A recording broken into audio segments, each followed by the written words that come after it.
चेन्नई में मंदिरों की कमी नहीं है, कमी है तो केवल पुण्य की।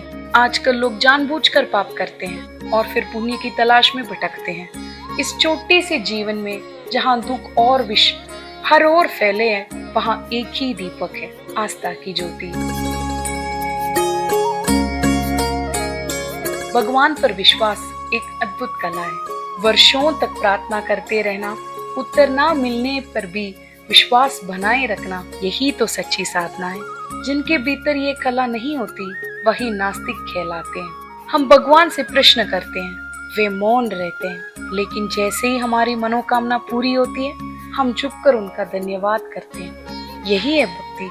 पर सोचिए, अगर भगवान सचमुच हमसे बोलने लगे तो क्या हम उन्हें चुप बैठने देंगे? ऐसे ही बोलने वाले भगवान चेन्नई के आழ்वारपेट में विराजमान है। मूर्ति छोटी है, वैभव का बड़ा आडंबर नहीं है, ना ही विशाल भूमि पर मंदिर फैला है, परंतु यदि आप उनकी भाषा को समझ लें तो आपके हर प्रश्न का उत्तर मिलेगा।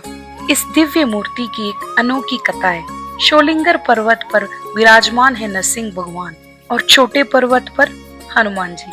जहाँ जहाँ नरसिंह जी प्रकट होते हैं वहाँ वहाँ हनुमान जी भी जाते हैं। शोलिंगर से चले इस पथ में आழ்वारपेट 167 स्थानों में से 93 स्थान है जहाँ हनुमान जी ने निवास किया।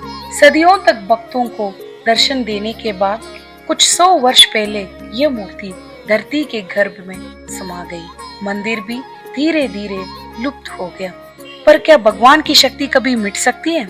वर्षों बाद जब सरकार ने पास ही सहकारी बैंक बनाने के लिए जमीन की खुदाई कराई तो निर्माण रुकता ही नहीं था। धरती धंसती जाती थी। कई जांचों के बाद और गहराई में खुदाई करने के बाद हनुमान जी की दिव्य मूर्ति प्रकट हुई। भक्त चकित रह गए और उसी क्षण से पूजा अर्चना आरंभ हुई। तत्कालीन मुख्यमंत्री श्री MGR ने मंदिर के पुनर्निर्माण का आदेश दिया और इसकी देखरेख सहकारी बैंक को सौंपी। आज भी वही मंदिर उनका संचालन करता है। स्वयंभू मूर्तियों में अपार शक्ति होती है। जिस क्षण उनका उदय होता है उनकी शक्ति 2 गुनी हो जाती है।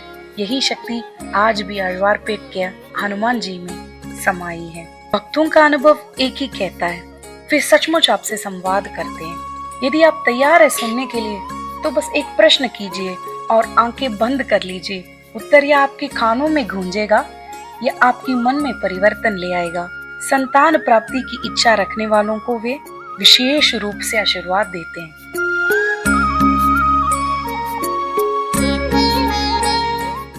यह कथा आपको सुनाने वाली मैं भी स्वयं आழ்वारपेट हनुमान जी की बड़ी भक्त हूँ। जब भी जीवन में कोई दुख, संदेह या कठिनाई आती है मैं उनकी शरण लेती हूँ। वे स्नेह पूर्वक सब स्वीकाराते हैं। बस शनिवार के दिन थोड़ी देर लगती है क्योंकि श्रद्धालु का भीड़ अधिक होती है। मंदिर के समय की जानकारी आप स्वयं प्राप्त करें। मैं बस इतना ही कहूंगी, अगर इस वीडियो को देखकर आपके मन में मंदिर जाने की इच्छा उठे तो यह आपकी नहीं बल्कि हनुमान जी की इच्छा है।